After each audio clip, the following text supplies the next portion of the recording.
On Saturday, June 14th, 1969, a 6-year-old little boy darted into the woods wearing a bright red shirt. He was out of sight for less than 5 minutes. Dozens of adults, including his own father, are nearby. Within hours, the largest search in the history of the Great Smoky Mountains begins. And still, with all those searchers, no one finds a single trace of the boy.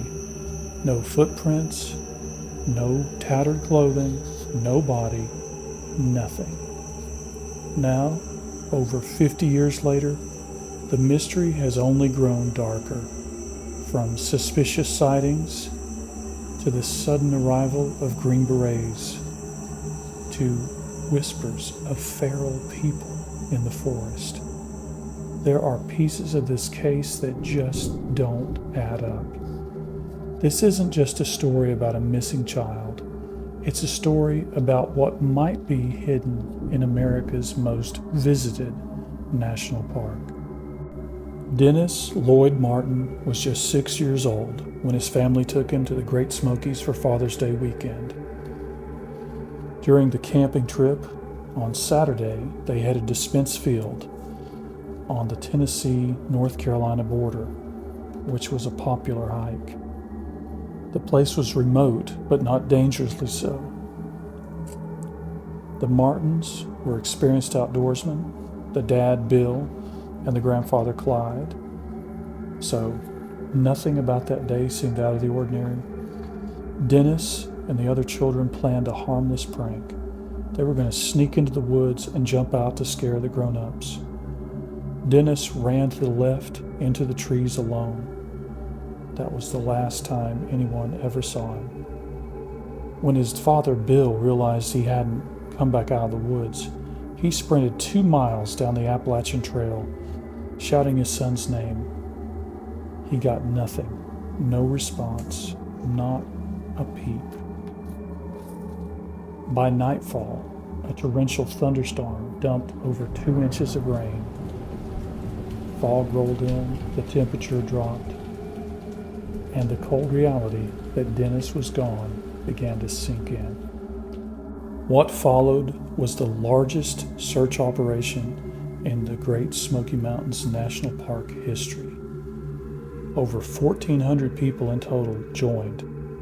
Rangers, police, college students, Boy Scouts, and even Army Green Berets. Helicopters flew over 1,000 sorties. Bloodhounds combed the trails. But the more people arrived, the more chaotic it became. Volunteers may have trampled vital evidence. Search dogs lost the scent repeatedly. Despite covering 56 square miles, not a single shred of Dennis's clothing was ever confirmed. And then came the first strange clue. Child-sized footprints were found, one barefoot, one wearing an Oxford-style shoe. The prints veered toward a creek and vanished. At first, this was dismissed, but later on, investigators, including Ranger Dwight McCarter, believed that these prints might have belonged to Dennis.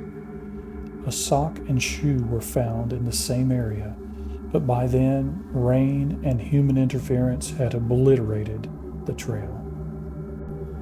Around the exact time Dennis went missing, another family, the Key family, from Carthage, Tennessee, were hiking several miles away around Rowan's Creek. The Keys heard a blood-curdling scream, followed by something crashing through the brush. Mr. Key spotted what he described as a disheveled man covered in hair slipping between the trees. Something was slung over the man's shoulder, Mr. Key reported. The Keys assumed it was a poacher until days later when they read about Dennis Martin. The FBI escorted Mr. Key back to the site, but officials dismissed the sighting. They claimed it was too far away, a little over 3 miles.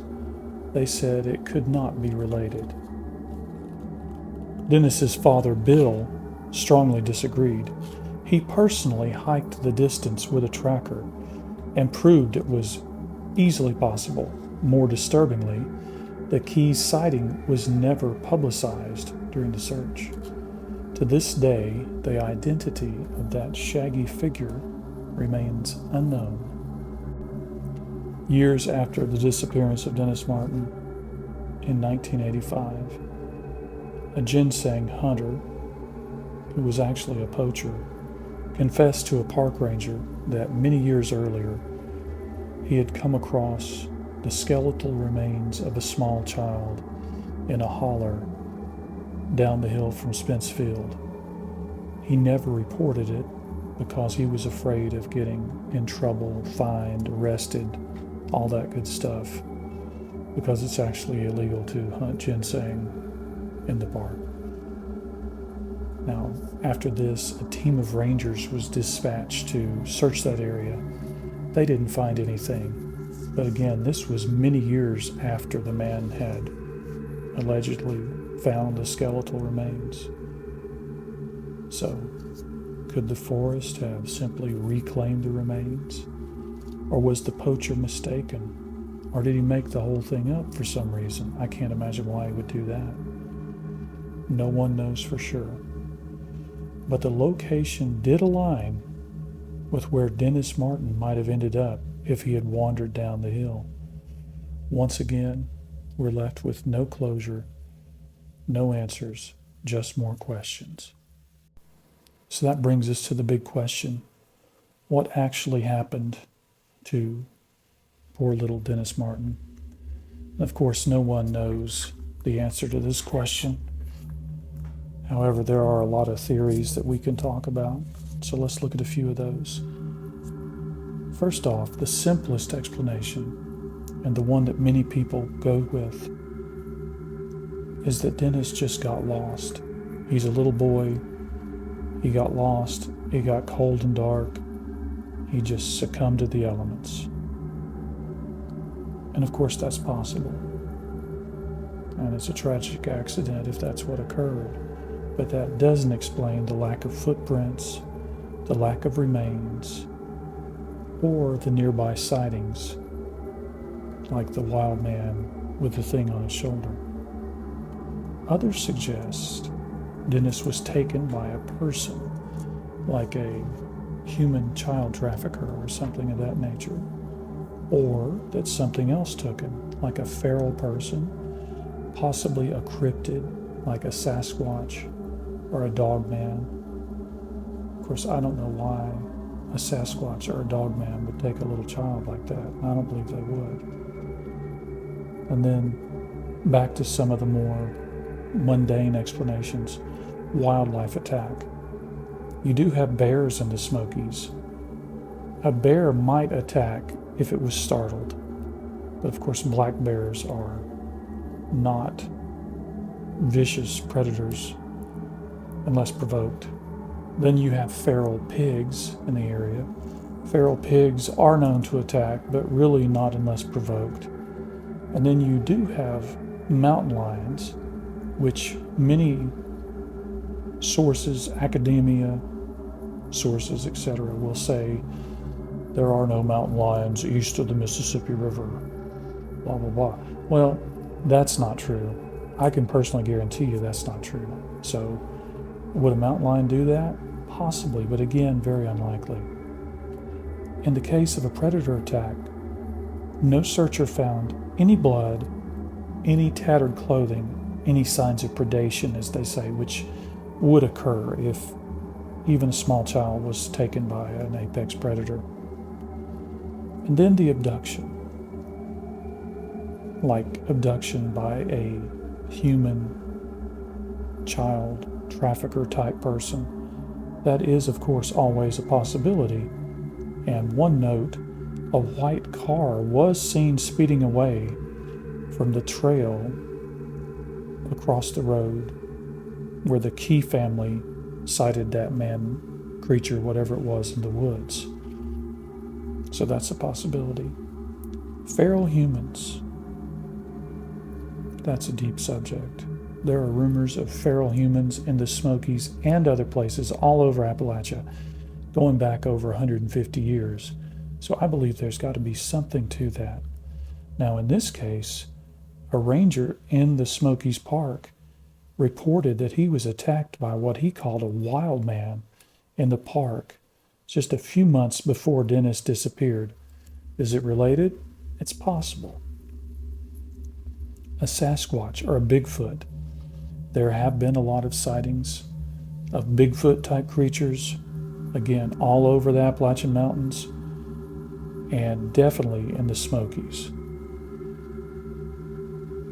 Some people believe the hairy figure that Mr. Key saw wasn't a man at all, but it was a Sasquatch carrying something on its back. So that's a possibility. And then there's the whole government cover-up angle. Why were the Green Berets in the area? And why did they operate separately? Why were they heavily armed with M16s? That is very much debated. Some say the Green Berets were only armed with sidearms. Some reports say the Green Berets were actually over in the Nantahala wilderness, about 600 of them on a training exercise, and they only sent 60 guys over to Spence Field. So if that's the case, as the crow flies from Nantahala wilderness to Spence Field, you're only talking maybe 35 miles by air. And of course they had helicopters. So that's certainly possible. And then there's the whole FBI angle.